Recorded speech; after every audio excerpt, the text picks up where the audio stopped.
Hi అండి, అందరికీ నమస్తే. ఈరోజు మనం ఈ సంక్రాంతి పండుగకి మంచి రుచికరమైన అరిసెలు తయారు చేసుకుందాము. ఈ అరిసెల్ని కొందరు బెల్లప్పాలని కూడా అంటారు. అయితే మన పాతకాలంలో మన అమ్మమ్మలు కానీ నానమ్మలు కానీ వాళ్ళు చేసే అరిసెలు ఎందుకనో కానీ మంచి రుచి అనిపిస్తాయి కదా. అలాంటి అరిసెల్ని మా అమ్మమ్మ నాకు నేర్పించింది. ఆ నేర్పించిన పద్ధతిలోనే నేను ఈరోజు అరిసెలు తయారు చేస్తున్నా. నాకైతే ఇవి మంచి రుచి అనిపించినాయి. మరి మీరు కూడా ఈ పద్ధతిలో అరిసెలు తయారు చేసుకొని చూడుర్రి. మంచి మెత్తగా మంచి రుచిగా వస్తాయి. మరి మీకు ఎట్లా వచ్చినాయో నాకు ఒకసారి కామెంట్లో కూడా పెట్టుర్రి. అట్లనే ఇక మీకు వీడియో నచ్చితే ఒక లైక్ చేసి అయితే అస్సలుగా మర్చిపోవద్దు. ఇక నేను ఈ అరిసెలు తయారు చేయడానికి ఒక అరకిలో రేషన్ బియ్యం తీసుకొని ఒక గిన్నెలో వేసుకుంటున్నా.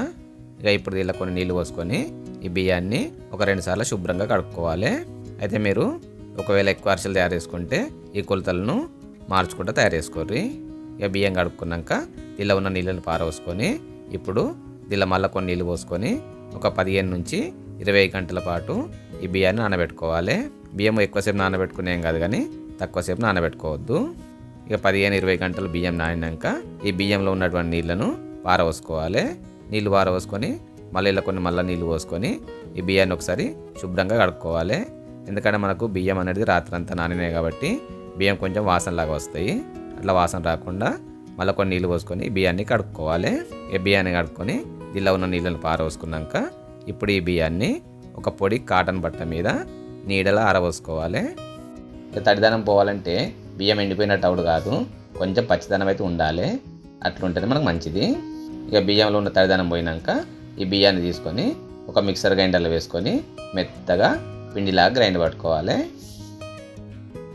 ఇక గ్రైండ్ పట్టుకున్నాక పిండి ఎండిపోకుండా దీని మీద ఒక మూత పెట్టుకొని కొద్దిసేపు పక్కకు పెట్టుకోవాలి. ఇక ఇప్పుడు మనము 500 గ్రాముల బియ్యానికి 400 గ్రాముల బెల్లం తీసుకొని ఈ బెల్లాన్ని స్టవ్ మీద ఒక మందపాటి గిన్నె పెట్టుకొని ఆ గిన్నెలో ఈ బెల్లాన్ని వేసుకోవాలి.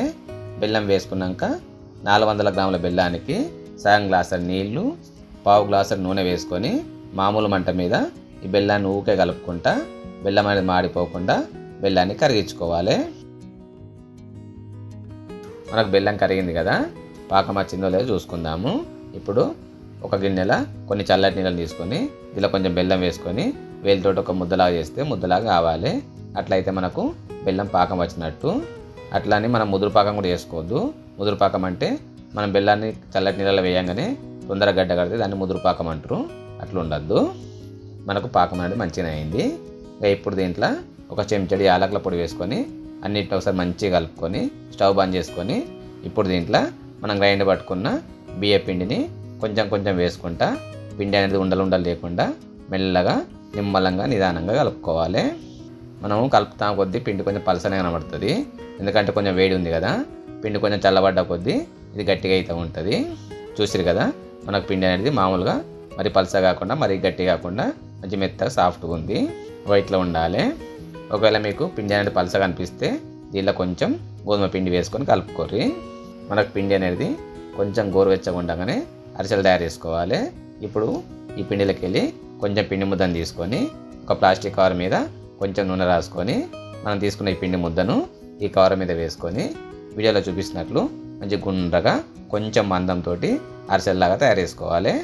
ఈ అరిసెలు అనేటివి బాగా సన్నం చేసుకోవద్దు, కొంచెం దొడ్డుతోటే చేసుకోవాలి. ఈ అరిసెను తయారు చేసుకున్నాక మన కడాయిల నూనె అనేది మంచిగా వేడి చేసుకోవాలి. నూనె మంచిగా వేడి అయినాక స్టవ్ మంట మామూలుగా పెట్టుకొని మనం తయారు చేసుకున్న ఈ అరిసెను కడాయిలో వేసుకొని మామూలు మంట మీదనే 2 వైపులు మంచిగా కాల్చుకోవాలి. చూస్తున్నారు వీడియోలో మనకు అరిసె అనేది ఎంత మంచిగా పూరిలాగా పొంగుతుందో. అరిసెను బాగా సన్నం చేసుకోవద్దు, సన్నం చేసుకుంటే పొంగది. అట్లనే నూనె కూడా మంచిగా వేడి ఉండాలి. నూనె మంచిగా వేడి ఉంటేనే మనకు అరిసె అనేది పూరిలాగా పొంగుతుంది. ఈ అరిసె అనేది 2 దిక్కుల మంచిగా కాలింది కదా, కాలినాక వీడియోలో చూపిస్తున్నట్లు ఒక గిన్నెతోటి ఈ అరిసెలో ఉన్న నూనె అంతా ఒత్తేసుకొని ఇప్పుడు ఈ అరిసెను తీసి పక్కకు పెట్టుకోవాలి. ఇంతే, మనకు పాతకాలంలో మన అమ్మమ్మలు నానమ్మలు చేసేటువంటి అరిసెలు మనం ఈరోజు మన ఇంట్లోనే తయారు చేసుకున్నాము. చూసారు కదా అరిసెలు ఎంత మంచి మెత్తగా సాఫ్ట్గా ఉన్నాయో. మీరు కూడా మీ ఇంట్లో తయారు చేసుకోర్రి. మంచి మెత్తగా మంచి రుచికరంగా ఉంటాయి.